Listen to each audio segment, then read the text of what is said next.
नादिन नवाब वली मोहम्मद में बदमनी खिलाफ Sindh United party पारां एहतजाजी रैली कढी वई आहे। वधीक तफ़सील मालूम कयूं था मेहरान टीवी जा रिपोर्टर यूसुफ रिंद खां। जी यूसुफ, कहिड़ा तफ़सील आहिनि?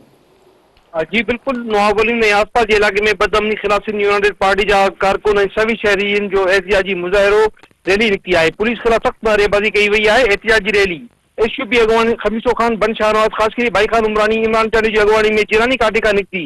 रैली शहर के मुख्तलिफ चौकनि खां थींदी क़ौमी शाहराह ते पहुंची जुलूस की सूरत इख्तियार करे वई।